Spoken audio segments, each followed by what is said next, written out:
it is the biggest rivalry on the West Coast. I mean, you had people that probably camped out here for about 24 hours, maybe some that camped out for about 2 or 3 days. But we have one individual who was so crazy that he was camping out since Monday. And with that, the wait was over for Marco Gonzalez, and the weight of the world lifted off his shoulders. The Gonzaga Bulldog going 19th overall. That's the highest any GU player has ever been drafted. Yeah, Nadine, they're excited because, you know what, they get to see the third-ranked team in the country this evening. People actually already starting to talk about seedings for the NCAA tournament. We're less than 24 hours away from a huge matchup in Phoenix, where the Shock take on the Rattlers in a battle of the top 2 teams in the league. It's opening day for the Spokane Indians as they get set for first pitch against the Vancouver Canadians, and that's just moments away. Part of the reason is you're looking at 2 of the best teams in the AFL for this one. The Arizona Rattlers, Spokane Shock, both 3-0 on the early season. The first time in its 65-year history, Idaho will have an umpire at the Little League World Series. As Tom Giles tells us, his endless dedication has finally paid off. For the past 19 years, Torben McGinnis's heart has been on the diamond in northern Idaho. Next month, 2,300 miles away, all those volunteer hours will pay off. It's just a great honor to be there. I mean, Williamsport is the pinnacle, so I'm just going to enjoy every minute that I'm there and just have a good time and soak it all in. 10 years ago, McGinnis umped at the Northwest Regional, making a trip to Williamsport, the mecca of Little League Baseball, the next step. It became an illness, waiting for the letter. I'd wake up at night and stuff. So, and you never know if it's going to come. You wait year after year. So. And just when it looked like his window of opportunity was closing, his name was finally called. It was probably the greatest feeling I've ever felt. You know, in the 10 years I worked with him, you know, he kind of exemplifies what Little League is about, you know, which is courage, character, and loyalty. Good game, buddy. Let's do that again. One former umpire always takes the field with Torben. His son Ty, who died suddenly at the age of 18 back in 2006. Probably one of the better experiences I had was when we both umpired together in a game. So. Torben keeps family close to his heart. It's because of them that he's been given this opportunity. If it wasn't for my wife, I love her so much, and she's just been so supportive through this whole thing. And my daughter has just been awesome. I missed a lot of her birthdays, and she's been understanding, and God bless her heart, I love her to death. And as he gets ready for the challenge of being on the big stage, the cameras, instant replay. he'll do so with everyone that's helped make his dream come true, including Ty. Yeah.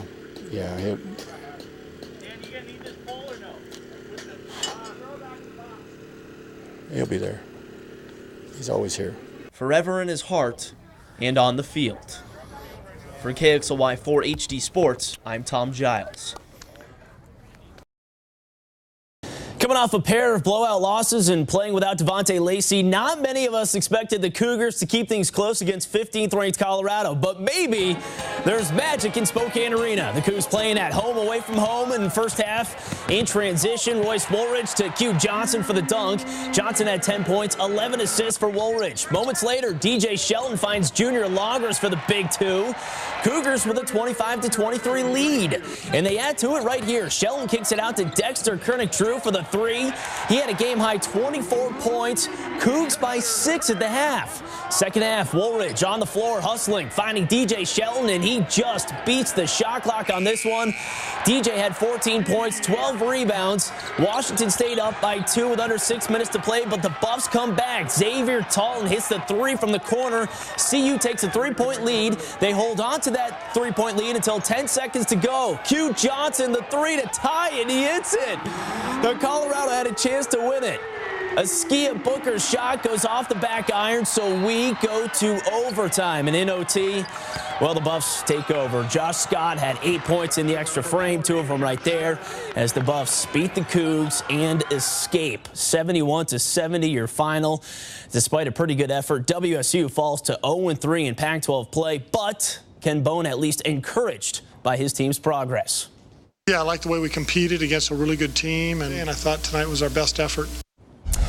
The Cougs will host Utah on Sunday. The Utes visiting the Huskies in Seattle. Andrew Andrews was top dog for UW tonight. He had 14 points, 3 of them right here, putting Washington up 59-50 with 2 minutes to play.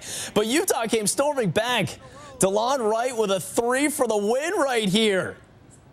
Could he knock it down? Not quite. The Huskies hang on, 59-57 your final. UW is 2-1 in Pac-12. On the WCC, Gonzaga coming off a week in which they won 4 games in 8 days to start conference play. They're back in action tomorrow night against Portland, the only game this week for GU. It'll also be the first road game in WCC play, but the players aren't that worried about playing at Portland. They feel like Zag Nation is well represented in the Rose City.